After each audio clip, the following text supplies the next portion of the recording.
TS4 news కి స్వాగతం. ముందుగా ముఖ్యాంశాలు. ఉపరాష్ట్రపతిగా సిపి రాధాకృష్ణన్ ప్రమాణ స్వీకారం.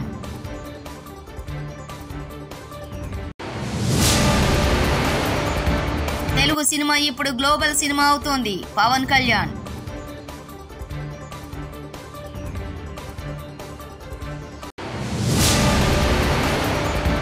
పవన్ సుగాలి ప్రీతికి న్యాయం, 30,000 మంది అదృశ్యం, సంగతి ఏమైంది? వంగవీటి నరేంద్ర.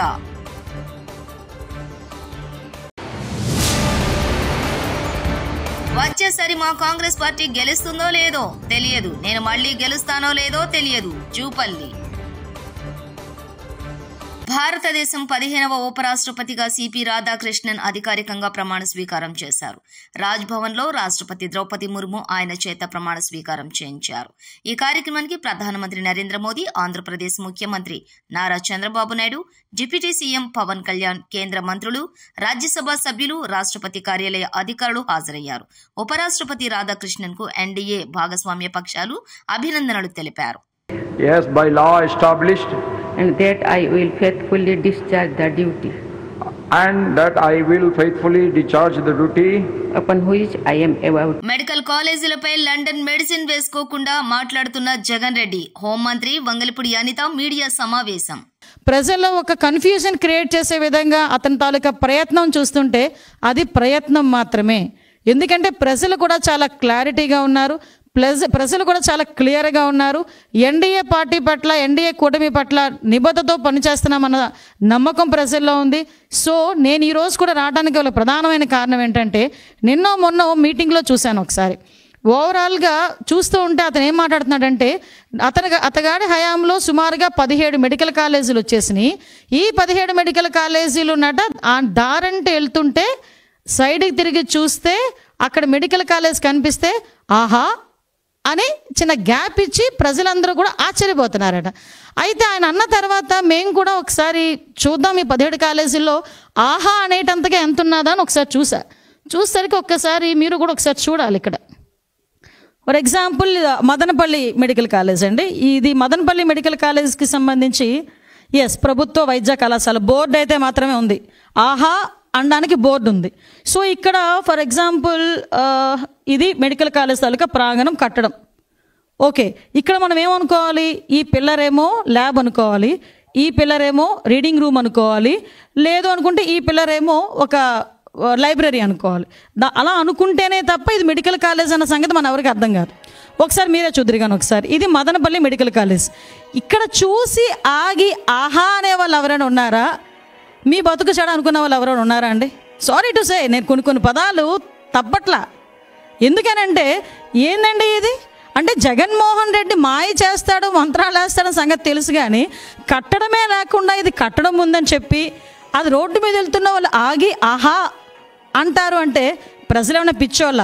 ఇది నిజంగా జగన్మోహన్ రెడ్డి ఆ రోజు మాట్లాడడం అన్నది నిజంగా చెప్పాలంటే ఒక రకంగా ఆయన గొయ్యి ఆయన తవ్వుకున్నట్టే. ఎందుకంటే 17 కాలేజీలు కట్టేసాము, 17 కాలేజీలు అడ్మిషన్స్ అయిపోతున్నాయి, మేము ఇలా చేసాము, ఇంతమందిని ఏంటంటే ఇంకో మాజీ మంత్రి అంటాడు, ఆయనకి తెలుగు ఉండి మాట్లాడుతున్నాడో తెలుగు లేక మాట్లాడుతున్నాడో తెలియట్లా, ఇంటికి ఒక వైద్యుడిని అందిద్దామని జగన్మోహన్ రెడ్డి అనుకున్నాడంట. ఇంటికి ఒక వైద్యుడిని అందిద్దామని జగన్మోహన్ రెడ్డి అనుకుంటే ఈ 17 కాలేజీల్లో ఇంకో కాలేజ్, ఇంకో మచ్చుతునక ఎక్కడంటే ఇది మార్కాపురం. జస్ట్ చూడండి ఒకసారి ఏ స్టేజ్లో ఉందో ఒకసారి చూడండి. తెలుగు సినిమా ఇప్పుడు గ్లోబల్ సినిమా అవుతోందని ఏపీ ఉప ముఖ్యమంత్రి సినీ నటుడు పవన్ కళ్యాణ్ అన్నారు. ఢిల్లీ పర్యటనలో భాగంగా నేషనల్ స్కూల్ ఆఫ్ డ్రామా కార్యాలయాన్ని ఆయన సందర్శించారు. ఈ సందర్భంగా మాట్లాడుతూ ఎన్ఎస్డీని చూస్తే మినీ ఇండియాలా దర్శనమిస్తోందని చెప్పారు. తనకు నటన నేర్పిన సత్యానంద్ ఎన్ఎస్డీ గురించి గొప్పగా చెప్పేవారని గుర్తు చేసుకున్నారు. కళలు లేకపోతే సమాజంలో హింస ప్రబలుతుందని వ్యాఖ్యానించారు. ఏపీలో ఎన్ఎస్డి క్యాంపస్ ఏర్పాటు చేసే ఆలోచనలో ఉన్నామన్నారు. క్యాంపస్ ఏర్పాటుపై సీఎం చంద్రబాబుతో చర్చిస్తానని తెలిపారు. కళారంగం కానీ నాటక రంగం కానీ ఇది కైండ్ ఒక సైకలాజికల్ థెరపీ కూడా వస్తుంది. ఆర్ట్ లేకపోతే సొసైటీ విచ్ఛిన్నం అవుతుంది. కళ అనేది చాలా చాలా అవసరం. అందుకని art is very essential for the good health of democracy. అందుకని దీన్ని జస్ట్ సినిమా పరంగా కాకుండా any good art, any fine arts are very essential for the health of democracy. I think India government under the leadership of PM Modi ji is doing an amazing job, and letting the NSD National School of Drama as an autonomous body than before, and introducing Bharat Muni into this is the cultural ethos of our nation. Introducing Bharat Muni after post 2014, and that will bring a profound change in the existence of this and running of this institution. You have to really fight it out. It is like IIT. And చాలా capacity ఉండాలి, and that an amazing thing ఏంటంటే వాళ్ళందరూ different parts of the state. అంటే each state has got only 2 or 3 seats, I think 2 seats or 1 seat, something like that. And entire India is being mini India. And people can interact with each other, different languages, different cultures, but they all think as one unit as Bharat. I think నాకు అది బాగా నచ్చుతుంది NST. నేను acting నేర్చుకున్నప్పుడు ఇక్కడ చదివిన ఇక్కడ చేసిన సత్యానంద్ గారు కొంతకాలం ఉన్నారు ఇక్కడ. సో ఆయన నాకు చెప్తా ఉండాలి ఎన్ఎస్డి గురించి. సో నాకు ఆ ప్యాషన్ ఉండిపోయింది చిన్నప్పటి నుంచి, నేను నేర్చుకున్న ఫార్మేటివ్ ఇయర్స్ నుంచి. సో ఇప్పుడు ఢిల్లీ వచ్చినప్పుడల్లా బుక్ షాప్ కొడతానికి వస్తాను. కొంతమంది హిందీ రైటర్స్ పుస్తకాలు, నాటకాలు ఇవన్నీ చదవటం. It's a great experience. And ఇంతకుముందు కూడా గతంలో కూడా ఉమ్మడి రాష్ట్ర ప్రభుత్వంలో వచ్చినట్టుంది. నేను ఖచ్చితంగా అది పరిశీలిస్తాను. అంటే మనకి తెలుగు సినిమా గ్లోబల్ ఫినామినన్. అలాగంటే నేనేం నమ్ముతున్నానంటే art form first primary responsibilities to heal the people. అంటే సినిమా లేకపోతే కానీ, ఆర్ట్ ఫామ్ లేకపోతే వైలెన్స్, ఆటపాట లేకపోతే వైలెన్స్ పెరిగిపోతుంది మనుషులకి. ఏం అంటే ఆటపాట, ఫైన్ ఆర్ట్స్ ఇవన్నీ ఏంటంటే it is an outlet of our inner turmoil, inner crisis. ఇది ఆర్ట్ అనేది ఎప్పుడు దీన్ని బయటికి తీసుకొస్తుంది.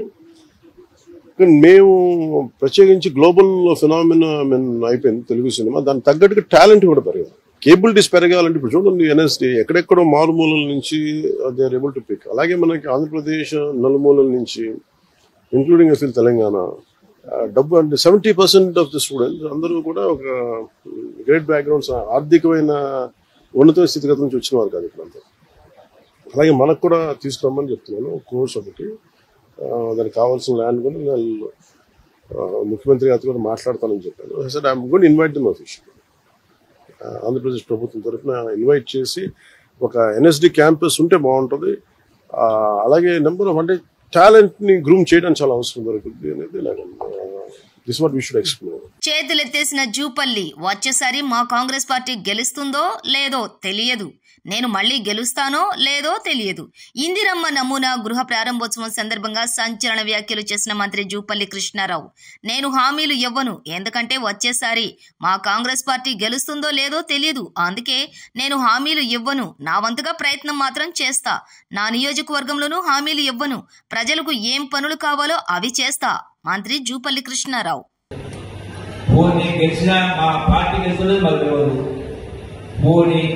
మా ప్రభుత్వం తెలియదు, మా ప్రభుత్వం వచ్చిన స్కీమ్స్ తెలియదు, నాకు ఏ ఊళ్ళ నుంచి అంటే ఇచ్చిందంటే ఇస్తా చెప్తా. మరి ఎవరో ఇచ్చారు కదా, ఏమని తెలియడానికి అది మోసం మాట కాబట్టి నా హామీ ఇప్పుడు కూడా మీరు అడిగినట్టు నా ప్రయత్నం చేస్తా. ఒకరినొకరు పొగుడుకున్న కాంగ్రెస్ మంత్రి పొంగిలేటి శ్రీనివాసరెడ్డి, బీజేపీ కేంద్ర మంత్రి బండి సంజయ్ పెద్దన్న. మిత్రులు బండి సంజయ్ అంటూ పొగిడిన పొంగిలేటి డైనమిక్ లీడర్, నా సోదరుడు అంటూ పొంగిలేటిని పొగిడిన బండి సంజయ్. బండి సంజయ్ గారికి ఈ కార్యక్రమానికి హోస్ట్గా చేసే అవకాశం రావటం, ఈ శాఖకి ఎంఓఎస్ మినిస్టర్గా మా పెద్దన్న సంజయ్ ఉండటం, मंच पर आसीन मेरे भाई तेलंगाना राज्य के dynamic leader cabinet minister Shri Ponguleti Srinivas Reddy ji, రాజ్యాంగం గురించి మాట్లాడే డిప్యూటీ సీఎం పవన్ కళ్యాణ్ కు ఏపీలో జరుగుతున్న దారుణాలు కనబడుతున్నాయా అని ప్రశ్నించారు వైఎస్ఆర్సీపీ అధికార ప్రతినిధి వంగవీటి నరేంద్ర. ఈ రోజు తాడేపల్లిలో వైఎస్ఆర్సీపీ ప్రధాన కార్యాలయం నుంచి మాట్లాడిన వంగవీటి నరేంద్ర, సుగాలి ప్రీతి కుటుంబానికి న్యాయం గురించి ఎన్నికలకు ముందు మీరు మాట్లాడిన మాటలను గుర్తు చేస్తే దాడి చేస్తారా? ఇదేనా రాజ్యాంగబద్ధమైన పాలన అంటే? లక్షల పుస్తకాలు చదివిన పవన్ రాజ్యాంగాన్ని చదివారా? ఒకసారి చదివితే విషయాలు తెలుస్తాయి. వస్తే తీసుకొస్తామని చెప్పిన మాటని ఇదే గిరి గారు ఒక మీడియా మిత్రులు అడిగితే దానికి ఆయన చెప్పిన సమాధానం, ఎందుకు మరి పవన్ కళ్యాణ్ గారు ఏం చేస్తున్నారని అడిగారు. ఆయన చేసిన తప్పిదే. దానికి పవన్ కళ్యాణ్ గారిని నువ్వు అనేంతటి వాడు అని చెప్పని ఇప్పుడు మీకు చూపించినటువంటి కొరియర్ సీను ఇంకొక 50 మందిని తీసుకుని వెళ్ళి ఒక చిరు వ్యాపారిని ఇంత దారుణంగా, ఇంత అమానుష్యంగా వాళ్ళు ఆయన షాప్ని ధ్వంసం చేసింది కాకుండా ఇలా మోకాళ్ళ మీద నుంచోబెట్టి నువ్వు క్షమాపణ చెప్పు అని చెప్పని చేసినటువంటి విధానం ఏ రాజ్యాంగంలో ఉంది? ఎందుకని ఏ రాజ్యాంగంలో ఉందని అంటున్నానంటే, ఇవాళ పొద్దున పవన్ కళ్యాణ్ గారు జగన్మోహన్ రెడ్డి గారు అసెంబ్లీకి వస్తారా, రావట్లేదా, బహుశా రావట్లేదండి అని చెప్పని మీడియా మిత్రులకి ఆయన చెప్పిన సమాధానం ఏంటంటే, ఓహో రావట్లేదా, ఆయనకి ఏ రాజ్యాంగం ఉందో బహుశా ఆయన అసెంబ్లీకి రావట్లేదని చెప్పాను. పవన్ కళ్యాణ్ గారికి నేను మీ ద్వారా ఒక చిన్న విషయాన్ని చెప్తున్నాను.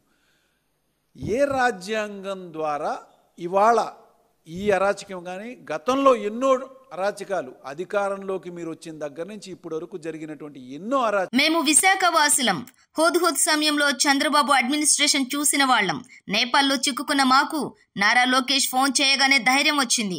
ఒక 10 మంది కోసం ఏకంగా చార్టెడ్ ఫ్లైట్ లో అరేంజ్ చేశారు అంటే మాటలు రావటం లేదు. థ్యాంక్స్ చెప్తూ ఉంటే ఇది మా డ్యూటీ అని చెప్పిన అధికార యంత్రాంగం ఆంధ్రప్రదేశ్ లో ఉంది. ముక్తినాథ్ వెళ్ళాలని మేము పోఖ్రా అనే ప్లేస్లో మేము ఆగాం. పోఖ్రా అనే సిటీలో. పోఖ్రా సిటీ నుంచి మేము ముక్తినాథ్ వెళ్ళి రావాలన్నమాట. సో ముక్తినాథ్కి లగేజ్ అంతా తీసుకెళ్లలేమని పోఖ్రా సిటీలో ఉన్న హోటల్లోనే మా లగేజ్ అంతా వదిలేసి ఓన్లీ 2 pairs ఆఫ్ డ్రెస్సెస్ అవి పట్టుకుని మేము ముక్తినాథ్ వెళ్ళాము. ముక్తినాథ్ దర్శనం అయ్యి మేము వెనక్కి వస్తున్నప్పుడు మేము ఇంకా పోఖ్రా సిటీ ఎంటర్ అవ్వకముందే మాకు మా డ్రైవర్, మేము ఏ డ్రైవర్తో మేము ఇండియా నుంచి వెళ్ళామో ఆ డ్రైవర్ మాకు ఫోన్ చేసి మీ హోటల్ దగ్గరికి రాకండి, చుట్టుపక్కల చాలా దారుణంగా ఉంది పరిస్థితి, హోటల్ కాల్చేశారు అని చెప్పారు. మేము యాక్చువల్లీ నిజమని అనుకోలేదు, నమ్మలేదు. మేము హోటల్ని ఎవరు కాలుస్తారని అనుకున్నాం. కానీ మేము దిగేసరికి మేము వచ్చి మా వ్యాన్ మేము ఊర్లోకి ఇలా ఎంటర్ అయ్యాము. మేము ఏదైతే ముక్తినాథ్ వెళ్ళిన వ్యాన్ మా వ్యాన్ని అక్కడ ఆపేశారండి. రోడ్డు తోవంతా మొత్తం కాల్పులు జరుగుతున్నాయి.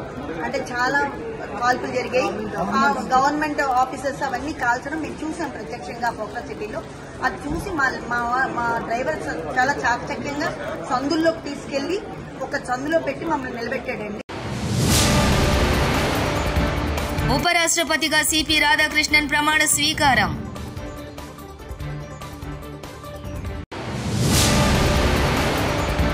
తెలుగు సినిమా ఇప్పుడు గ్లోబల్ సినిమా అవుతోంది. పవన్ కళ్యాణ్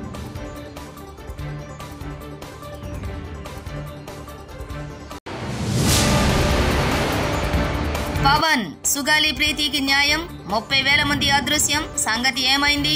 వంగవీటి నరేంద్ర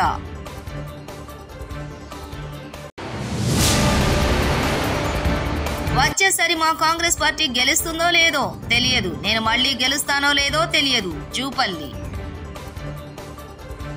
TS4 న్యూస్ ఇంతటితో సమాప్తం. చూస్తున్నారండి TS4 తెలుగు.